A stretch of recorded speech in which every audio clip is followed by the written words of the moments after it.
মানে লজ্জাজনক আমাদের রাজ্যে যেভাবে চলছে, নরকের রাজ্য চলছে। অভয় আন্দোলনের মতো কি এবারেও কি আপনারা অরাজনৈতিক আন্দোলনে নেমেছে? অরাজনৈতিক বলে কোনো শব্দই হয় না। এই যে এটা হচ্ছে সেটাও তারা এই যে প্রত্যেক দিন ধর্ষণটা হচ্ছে সেটাও তারা রাজনীতির অঙ্গ। অরাজনৈতিক বলে কিছু হয় নাকি? কিন্তু এখানে বিভিন্ন রাজনৈতিক দলের মিশ্রণ, একটা কোনো রাজনৈতিক দলের মিছিল এটা নয়। ধর্ষণ বা রেপ বা খুন কোনোটাই গ্রহণযোগ্য নয়। আজকে একটা কথা, আজকে রাজ্যে যা হচ্ছে তার মধ্যে কতটুকু গ্রহণযোগ্য? কিছুই তো গ্রহণযোগ্য নয়। মদন মিত্র বলছে যে মেয়েটা কেন ইউনিয়ন রুমে গেল? মদন মিত্র সম্বন্ধে কথা বলতে আমার ঘেন্না করে, আমাদের লজ্জা হয়। কল্যাণ বন্দ্যোপাধ্যায় বলছে যদি বন্ধুকে ধর্ষণ করে তাহলে পুলিশ সেখানে প্রোটেকশন দেবে কি করে? আপনারা বুঝতে পাচ্ছেন কল্যাণ বন্দ্যোপাধ্যায়, মদন মিত্র শ্রেণী চরিত্র আপনারা জানেন। এদের সম্বন্ধে কথা বলতে আমাদের লজ্জা করে। সহনাগরিক ভাবলে আমাদের কষ্ট হয়। মানে এতটা নোংরা, এতটাই নোংরা। অরাজনৈতিক আন্দোলন দিয়ে সরকারের টনক নড়ানো সম্ভব? না, নিশ্চয়ই সম্ভব, কারণ এটা তো আমাদের সরকার, তো সবার সরকার। শুধু যদি তাদের দলেরই হয় তাহলে তো খুব মুশকিল। এটাও কি অরাজনৈতিক আপনারা? দেখুন, অরাজনৈতিক বলে কোনো শব্দই হয় না। এই যে এটা হচ্ছে সেটাও তারা এই যে প্রত্যেক দিন ধর্ষণটা হচ্ছে সেটাও তারা রাজনীতির অঙ্গ। অরাজনৈতিক বলে কিছু হয় নাকি? কিন্তু এখানে বিভিন্ন রাজনৈতিক দলের মিশ্রণ, একটা কোনো রাজনৈতিক দলের মিছিল এটা নয়। মানে অরাজনৈতিক ভাবে কি তাহলে শাসকের টনক নাড়ানো সম্ভব হবে? মিছিল অরাজনৈতিক, আমাদের সবার মধ্যে তো একটা রাজনীতি আছে। আমরা কেউ তো রাজনৈতিক নয়, কিন্তু মিছিলটা রাজনৈতিক। আমরা বিভিন্ন সময় দেখেছি অভয় আন্দোলনের পর থেকে তামান্না থেকে শুরু করে আজকে কসবা ল কলেজ বিভিন্ন সময় ধরে বহু সময় ধরে ইউনিয়ন রুমগুলো বন্ধ হয়ে রয়েছে, ছাত্র সংসদ নির্বাচন হয় না। এটার থেকে কি বলবেন? হ্যাঁ, কিছু বলার নেই তো। ওদের প্রাণে ভয়, ওরা জানে যে এইটা হলে ওরা হারবে। মদন মিত্র বলছে যে মেয়েটা কেন ইউনিয়ন রুমে গেল? মদন মিত্র সম্বন্ধে কথা বলতে আমার ঘেন্না করে, আমাদের লজ্জা হয়। কল্যাণ বন্দ্যোপাধ্যায় বলছে যদি বন্ধুকে ধর্ষণ করে তাহলে পুলিশ সেখানে প্রোটেকশন দেবে কি করে? আপনারা বুঝতে পাচ্ছেন কল্যাণ বন্দ্যোপাধ্যায়, মদন মিত্র শ্রেণী চরিত্র আপনারা জানেন। এদের সম্বন্ধে কথা বলতে আমাদের লজ্জা করে, আমরা লজ্জিত বোধ করি। মানে এখানে ব্যর্থতা কার দিকে? সহনাগরিক ভাবলে আমাদের কষ্ট হয়। মানে এতটা নোংরা, এতটাই নোংরা, এতটাই নোংরা। আমি বলতে চাইছি যে মানে এর আগে আমরা অভয় আন্দোলন দেখেছি, 1 বছরও এখনো কাটেনি, তারপরে আবার সেই তামান্না থেকে শুরু করে আজকে আবার ক্যাম্পাসে, মেডিকেল কলেজে, এবার এই ক্যাম্পাসে বারবার ক্যাম্পাসে ছাত্রীরা আক্রমণের সম্মুখীন। আসলে এইগুলো একটাও কোনো বিচ্ছিন্ন ঘটনা নয়। যদি আরজি করের ক্ষেত্রে বিচার ব্যবস্থা ঠিকঠাক জায়গায় থাকতো, যদি বিচার পেতো, তাহলে একের পর এক ঘটনা এরকম ঘটতো না। আর শুধু তো এটা তিলোত্তমার ঘটনা নয়, তার আগেও আমরা নৃশংসতা দেখেছি। আমরা দেখেছি যে আমাদের পশ্চিমবঙ্গ জুড়ে মেয়েদের নিরাপত্তা নেই এবং ছাত্রছাত্রীদের নিরাপত্তা নেই। এটা তো আমরা দেখেই আসছি, একের পর এক ধর্ষণের ঘটনা, খুনের ঘটনা।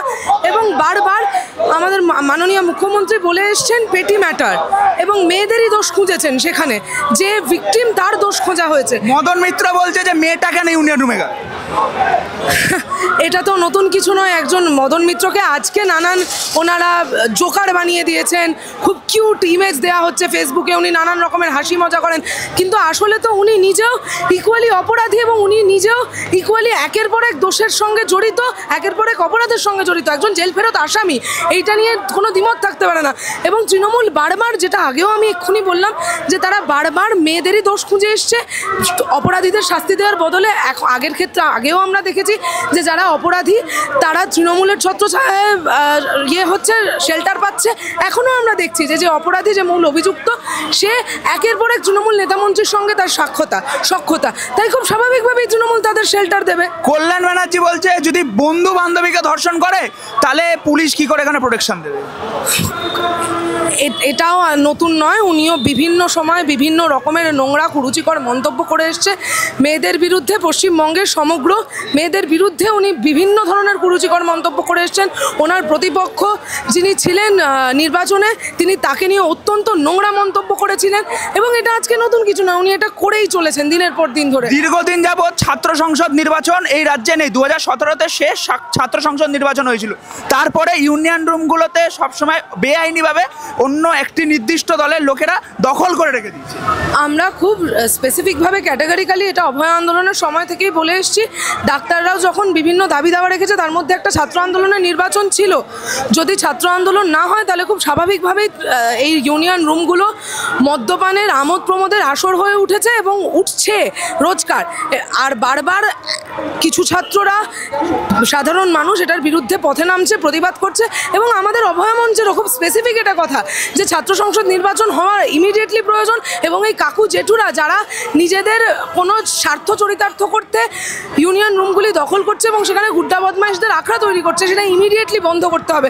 নইলে কিন্তু আমাদের রাজ্যে এরকম ঘটনা কমবে না, থামবে না। মেয়েটি ফর্ম ফিল আপ মাত্র করতে গেছিল, সেখানে গিয়ে তাকে বিয়ের প্রস্তাব সে যদি নাকচ করে যায়, ভালোবাসার প্রস্তাব, তার বদলে তাকে জুটেছে, তার উপরে ধর্ষণ। খুব স্বাভাবিক, এটাই তৃণমূলের সংস্কৃতি, এটাই শাসক দলের সংস্কৃতি যে তাদের জোর জুলুম, তাদের ক্ষমতা যেখানে এস্টাবলিশ করতে তারা পারছে না, তাহলে সেখানে আরও নিকৃষ্ট হয়ে ওঠা। এবং অভয়ের ক্ষেত্রেও আমরা দেখেছি এটা, এবং এই মেয়েটির ক্ষেত্রেও আমরা এখন এই ঘটনা দেখলাম হতে। আর এইটার মূল কারণ, একমাত্র কারণ হচ্ছে যে অপরাধীরা শেল্টার পাচ্ছে, অপরাধীদের শাস্তি হচ্ছে না, অপরাধীরা এটা বুঝছে যে আমরা যাই করি আমরা করে বেঁচে যাব। ঠিক সেই কারণেই এই ঘটনার পুনরাবৃত্তি হচ্ছে। এবং এটা কোনো ব্যক্তির কথা না, এটা গোটা তৃণমূলের এটাই চরিত্র। চাই যে আপনি কি তাহলে আপনার যে সন্তান তার মানে প্রতিরক্ষা নিশ্চিত করতে এখানে এসেছে? হ্যাঁ, অবশ্যই। কেন বাচ্চাদের এখন কোনো সেফটি নেই, এখনকার যা দিনকাল পড়েছে, বাচ্চাদের কোনো সেফটি বলে মনে করছি না আমরা। শিক্ষা প্রতিষ্ঠানগুলিতে যদি এরকম তাহলে কোথায় যাবে সাধারণ মানুষের ছেলেমেয়ে? সাধারণ মানুষের ছেলেমেয়ের কোনো সেফটিই নেই। আজকালকার দিনকালে সাধারণ মানুষের কোনো সেফটি নেই। আমি মনে করি আমার বাচ্চাও সেফটি না, আমার বাচ্চা এখনো কোনো সেফটি না। বিশেষ করে মেয়েদের তো কোনো সেফটিই নেই। মদন মিত্র বলছে মেয়েটা কেন ইউনিয়ন রুমে গেল একা একা? মদন মিত্র যাবো সেটা খুবই ভুল কথা। আর টিএমসি কি কোনো অন্য পার্টি হোক, আমি পার্টির কোনো কিছু নিয়ে বলছি না, কিন্তু আমার ব্যক্তিগত মনে হয় যে এটা এখন বন্ধ হওয়া দরকার। আর এই সরকার না হওয়াই উচিত। এখনকার দিনে এখন মেয়েদের কোনো সেফটি নেই। এই সরকারের আমলে বিচার পাবে? আমার মনে হয় না পাবে। যার সরকার, আমার মনে হয় না কোনো বিচার পাবে। মানে আন্দোলন করা তাহলে বৃথা? তারপরেও আপনার রাস্তায় আছেন? রাস্তায় আছি, কারণ একটা মেয়ের হয়ে সাপোর্ট দরকার, তাই আমরা রাস্তায় আছি। এই সরকারের কোনো আস্থা নেই, কোনো কিছু বোঝা যাচ্ছে না যে কি হবে আগামী দিনগুলো, কি হবে বোঝা যাচ্ছে। কালীগঞ্জে দেখলাম একটা বাচ্চার উপরে বোম মেরে বাচ্চাটাকে মেরে ফেলা হলো। হ্যাঁ, মানে প্রতিটা জায়গায় খালি মেয়েরাই একমাত্র, মেয়েরাই অ্যাটাক হচ্ছে, মেয়েদেরই অ্যাটাক হওয়াচ্ছে। তার জন্য মনে করি মেয়েদের কোনো সেফটি এই বাংলায় কোনো মেয়েদের, যেখানে রাজ্যের মুখ্যমন্ত্রী একজন স্ত্রী। হ্যাঁ, মুখ্যমন্ত্রী যদি মেয়ে হয়ে থাকে তাহলে ওনার অবশ্যই মেয়েদের হয়ে সাপোর্ট করা দরকার। কারণ আমার মনে হয় মেয়েদের কোনো সেফটি নেই। কসবা ল কলেজকে নিয়ে তিনি কোনো প্রতিক্রিয়া নেই মুখ্যমন্ত্রীর এখন? না, কোনো কিছু নেই। মুখ্যমন্ত্রী অন্য জায়গায় গিয়ে আনন্দ উৎসব পালন করছে, কিন্তু মুখ্যমন্ত্রী এখানে দেখতে পাচ্ছে না যে কি হয়ে যাচ্ছে। আন্দোলনের মতন কি এটাও কি তাহলে অরাজনৈতিক আন্দোলন? নিশ্চয়ই অরাজনৈতিক, কারণ আমাদের বাড়িতে যারা, সবার বাড়িতে মা বোন আমরা যারা আছি, স্কুল কলেজে সবাই যাই, সেটা রাজনীতির সাথে কোনো সম্পর্ক নেই, মানসিকতার সাথে সম্পর্ক। রাজনৈতিক আন্দোলন দিয়ে সরকারের টনক নড়ানো সম্ভব? না, নিশ্চয়ই সম্ভব, কারণ এটা তো আমাদের সরকার, তো সবার সরকার, শুধু যদি তাদের দলেরই হয় তাহলে তো খুব মুশকিল। অভয় আন্দোলনকে তাহলে সফল মনে করছেন এর আগে? নিশ্চয়ই সফল মনে করছি। আর যারা মনে করছেন যে শুধু হেঁটে কিছু হবে না, তারা এটা মনে রাখুন যে হ্যাঁ, হয়তো হেঁটে কিছু হবে না, না হাঁটলে আরো কিছু হবে না। মদন মিত্র বলছে মেয়েটা কেন ইউনিয়ন রুমে গেছিল একা একা?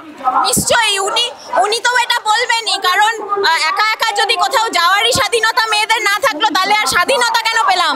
ইন্ডিপেন্ডেন্সটা কেন সেলিব্রেট করি? কলকাতায়, ওয়েস্ট বেঙ্গলে যেন ইন্ডিপেন্ডেন্সের সেলিব্রেশন বন্ধ হয়ে যায়। কল্যাণ বন্দ্যোপাধ্যায় শুধু মেয়েদের ইন্ডিপেন্ডেন্স নেই তা নয় তো, যদি একটা গড়িয়াটা মোড়ে বাঘ চলে আসে, বাঘকে আটকানো হয় বা জনসাধারণকে আটকানো হয় না, তাহলে মেয়েটা কেন ইউনিয়ন রুমে যেতে পারবে না? সেই স্বাধীনতা যদি আজকে মেয়েদের না থাকে, তাহলে আজকে আমাদের মহিলা মুখ্যমন্ত্রীর পদত্যাগ দিয়ে দিন।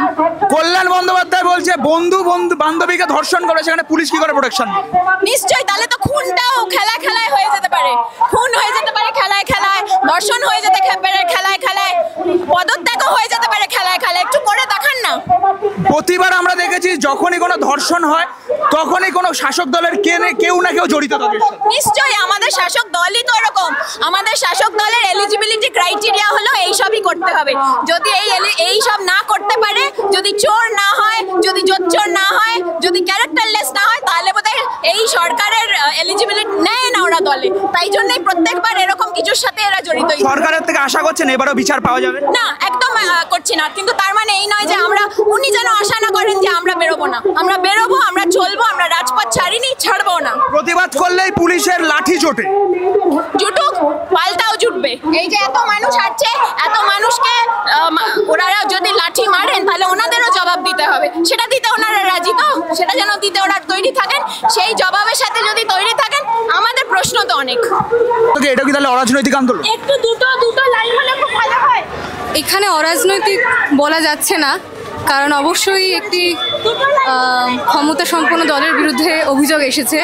তো সেখানে আমরা অরাজনৈতিকভাবেই এই আন্দোলনকে নিয়ে এসেছি। এবার সেটা কোন পর্যায়ে যাবে সেটা পুলিশ এবং আদালত বলবে। মদন মিত্র বলছে যে মেয়েটা কেন ইউনিয়ন রুমে গেল? সব ক্ষেত্রেই মেয়েদেরই দোষ বের করা হয়, মেয়েদেরকেই টেনে আনা হয় সেই রকম নির্লজ্জ জায়গায়। কিন্তু প্রকাশ্যে যখন সিসিটিভি ফুটেজে দেখা যাচ্ছে যে টানা হয়েছে বা নিয়ে যাওয়া হয়েছে, তাহলে তার উত্তর দিক। কল্যাণ ব্যানার্জি বলছে যে বন্ধু বান্ধবীকে যখন যদি ধর্ষণ করে তাহলে কি করে তাহলে তাকে প্রোটেকশন দেওয়া যায়? সেই বিষয় নিয়ে তো সরকার বলবে। সেই বিষয় যদি জনসাধারণ বলে তাহলে আমরা তাকে ওখানে বসিয়েছি কেন? সেই বিষয় নিয়ে তারা নিশ্চয়ই জবাব দেবেন। আমাদের নিরাপত্তা তাদের জন্য, তারাই আমাদেরকে নিরাপত্তা দেবে। অভয়ার পর থেকে আমরা দেখেছি যে বিভিন্ন সময় বিভিন্নবারে নারীরা নির্যাতনের পক্ষে নির্যাতন হচ্ছে। এটা নিয়ে আপনি কি বলবেন? আরো বেশি করে হচ্ছে অভয় আন্দোলনের পর থেকে। তার কারণ বুঝতে পেরে গেছে যে এবারে আর কিছু করে কুল পাবে না, তাই এবারে আরো দাপিয়ে বেড়ানোর চেষ্টা করা হচ্ছে মেয়েদের ওপর দিয়ে। অরাজনৈতিক মিছিল দিয়ে শাসকের টনক নাড়ানো যাবে? তার মধ্য দিয়েই লড়াইয়ের মধ্য দিয়েই নাড়াতে হবে। লড়াইয়ের মধ্যে দিয়ে অভয়া আন্দোলনটা কি তাহলে কি আপনারা সাকসেসফুল মনে করছেন? লড়াই তো চলছে। অভয়া কি সম্পূর্ণ বিচার পেয়েছে? এখনো সবটা না পেলেও লড়াই মধ্য দিয়ে আদায় করতে হবে। অভয়া থেকে সময় থেকে আমরা দেখেছি তামান্না থেকে শুরু করে আজকে ল কলেজে যেই ঘটনাটি ঘটলো, পর সব সময় শাসক দল জড়িত। তারপরেও এটা অরাজনৈতিক কি করে হয়? এটা দুঃখজনক এবং সমস্ত এটা একটা লজ্জাজনক। আমাদের রাজ্যে যেভাবে চলছে, নরকের রাজ্য চলছে। তারপরেও আপনি অরাজনৈতিক বলবেন? এটা তো অরাজনৈতিক, মিছিলটা অরাজনৈতিক। লড়াইটাও সেইভাবেই চলছে, অরাজনৈতিক। এরপরে অভয়ার সময় তো শাসক দলের পরে, অভয় আন্দোলনের পরে যতগুলো নির্বাচন হয়েছে ততবার শাসক দল জিতে গেছে। সেটা তো জেতাটার ব্যাপারটা নিয়ে তো অতটা ভালোভাবে বলাটা ঠিক হবে না আমাদের। অভয়া আন্দোলনের সব মিছিলই কি রাজনৈতিক হয়েছে আজ পর্যন্ত? সব তো রাজনৈতিক হয়নি, অনেক কিছুই তো অরাজনৈতিক চলছে। আমরা কিন্তু অরাজনৈতিক দিয়ে সরকারের টনক নাড়ানো যাবে? দেখুন, সেটা নাড়ানো যাবে কি না যাবে সেটা তো ভবিষ্যৎ বলবে। আমি দাঁড়িয়ে এক্ষুনি বলতে পারি না। আমি অবশ্যই বলবো যে সরকারের টনক নড়ুক, কিন্তু রাজনীতি দিয়েও কি সরকারের অভয়া কাণ্ডের সময় সরকারের টনক নড়েছিল? সেটা তো দেখুন, কিসে নড়বে না সেটা কি আপনি কেউ বলতে পারবো না। এটা কিন্তু ভবিষ্যৎই বলবে। তা ভবিষ্যৎকে তো আজকে দাঁড়িয়ে আমি কি করতে পারি? আশা করতে পারি, আমি প্রতিবাদ করতে পারি, তার বেশি কি করতে পারি?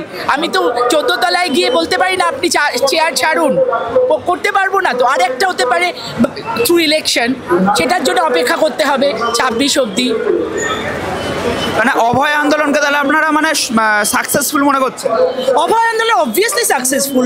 দেখুন, পুরোপুরি সাকসেসফুল তো নয় যতক্ষণ না পুরো ব্যাপারটাকে ওপেন হবে, কিন্তু অভয় আন্দোলন টু সাম এক্সটেন্স তো সাকসেসফুল। আজকে অভয় আন্দোলনের একেবারে এটা নিয়েই, সেই লাইনটা ধরেই কিন্তু আজকে আমরা এখানে দাঁড়িয়ে আছি। তার সাথে আরও অনেক কিছু ইস্যু যুক্ত হয়েছে।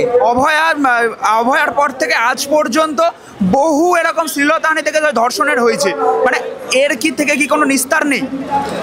এর থেকে নিস্তার আছে, এটা তো কিভাবে বলবো। একমাত্র যদি মানুষের মধ্যে সেই যে ধর্ষণ ব্যাপারটা, যে আমরা সেই ওই ব্যাপারটাই যে একটা কি বলবো, একটা ভীষণ বাজে জিনিস, সেটা তো বুঝতে পারছে না। এখন যারা ধর্ষণ করছে তাদের মানসিকতা কি হচ্ছে সেটা তো আমি দাঁড়িয়ে বলতে পারবো না। ধর্ষণ বা রেপ বা খুন কোনোটাই গ্রহণযোগ্য নয়। আজকে একটা কথা, আজকে রাজ্যে যা হচ্ছে তার মধ্যে কতটুকু গ্রহণযোগ্য? কিছুই তো গ্রহণযোগ্য নয়। প্রত্যেকটাই প্রতিবাদ হচ্ছে, কিন্তু প্রতিবাদ হচ্ছে প্রতিবাদের মতো করে হচ্ছে। এবার রেজাল্টের দিকে তাকিয়ে তো আমরা প্রতিবাদ করি না, আমরা প্রতিবাদ করি টু গেট দ্য রেজাল্ট। তাই আমাদের আশাবাদী থাকতেই হবে। মদন মিত্র বলছেন যে মেয়েটা কেন ইউনিয়ন রুমে গেল, মেয়েটাকে সরাসরি এর উত্তর ভীষণ মানে খুব মানে এর আনসার দেওয়াই আমি আমার নিজের ডিগনিটির নিচে ভাবি। আমি এটার উত্তর কল্যাণ ব্যানার্জি বলছে বন্ধু যদি বন্ধুকে ধর্ষণ করে সেখানে পুলিশ তাহলে প্রোটেকশন দেবে। স্টেটমেন্টগুলোর উত্তর দেওয়া আমি নিজের তারপরে বলবেন এটা অরাজনৈতিক। অরাজনৈতিক দেখুন, অরাজনৈতিক ব্যাপারটা আপনি বলছেন, কিন্তু আমরা তো আজকে রাজনীতির ব্যানার নিয়ে করতে পারি। আমরা কোন রাজনীতির ব্যানার নিয়ে করব? বিরোধীদের তাহলে দুজনকে নিয়েই করতে হয়। নাগরিক মিছিলে কিভাবে রাজনৈতিক ব্যানারটা আসবে? রাজনৈতিক যে ব্যানারটা নেব তাহলে তো হবে যে আমাকে আইদার আইডেন্টিফাই করবে আমি একজন বামপন্থী, নয়তো আমি একজন বিজেপি। তাহলে আমাদের একমাত্র উপায় হচ্ছে নাগরিক মিছিল। এবার নাগরিক মিছিলে সেখানে যে দলই থাকুক না সে এসে পার্টিসিপেট করুক, আমরা তো সেটা তাকে তো কর্ডিয়ালি ইনভাইট করব, তাই নয় কি? রাজনীতির ব্যানার নিয়ে করলে কিন্তু আমি দাগিয়ে যাব আমি এই রাজনীতি করি। আপনি বলছেন যে তার মানে এর থেকে তাহলে নিস্তার তাহলে এই মুহূর্তে আর পাওয়া যাবে না, এরকম হতেই পাওয়া যাবে না। এক্ষুনি কি করে বলবো? প্রতিবাদ তো করতেই হবে, প্রতিবাদের ফলে হ্যাঁ অপেক্ষা করতে হবে। এক্ষুনি আজকেই করলাম কালকেই নিস্তার পেয়ে গেলাম তা নয়, কিন্তু হ্যাঁ অবশ্যই অভয়া কাণ্ডের যদি আজকে সঠিক বিচার হতো তাহলে নিশ্চয়ই কেউ ভয় পেত। ভয়টা পাওয়ানো যাচ্ছে না, এই ভয়টা পাওয়াতে পারছি না, সেটা আমাদের অক্ষমতা, এটা আমি মেনে নিতেই হবে।